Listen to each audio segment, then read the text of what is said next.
accommodations work, when the teacher does the right accommodations for children in an inclusive classroom with disabilities, they tend to work. Let us see some behaviors of students with disabilities in a regular classroom before accommodations were made.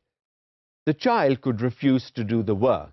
It's either too challenging, too demanding, it's not interesting, the child may just not be in the mood to do it, and so whatever the reason may be, the work is not done, okay? Because the teacher expects this child with disability to work at exactly the same level in the same way as a normal child would.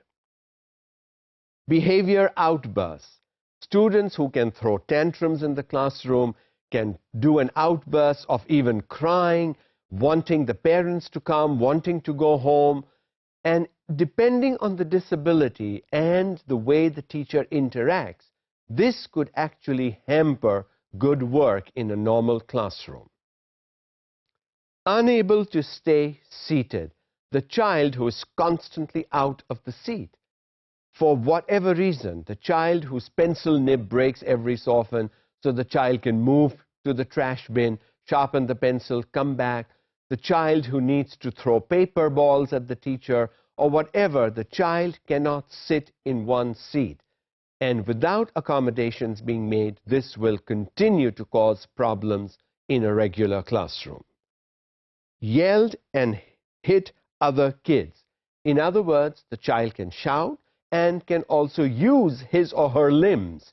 Kicking and hitting is not uncommon in classrooms, especially when children don't get their way, and particularly with children having disabilities or some sort of handicap.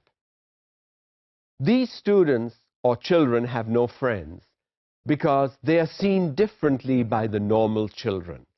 So the teacher will have to do some extra hard work in order to gel the normal children with these so-called handicapped or disabled children.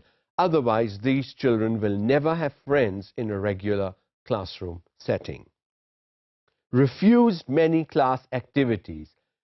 Will refuse to pair up with a student or join a group, will refuse to stand when you want students to stand for an activity, will refuse to read when you want the class to read, and so on. Refuse to do activities the way the teacher wants them done.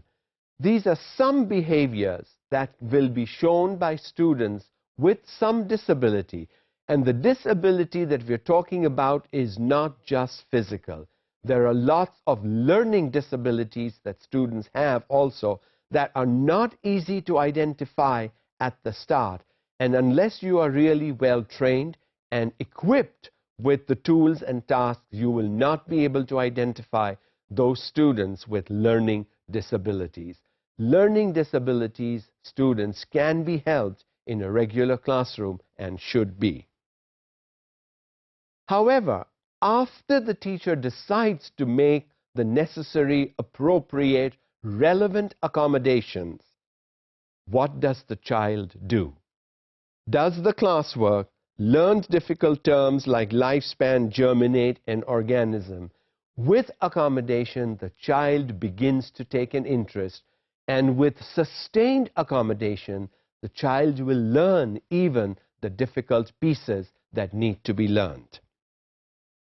There are almost no behavior problems. There is no crying, there is no throwing of a tantrum, because the child is now interested in what the teacher is making him or her do through the various accommodations.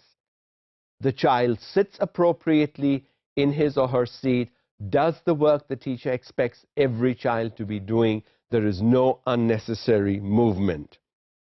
The child begins to have loads of friends as more normal children begin to appear friendly to this disabled child.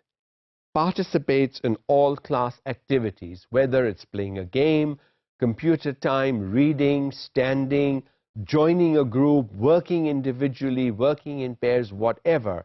So when the person in charge, which is really the teacher, does the right accommodations, different disabled students will need different accommodations.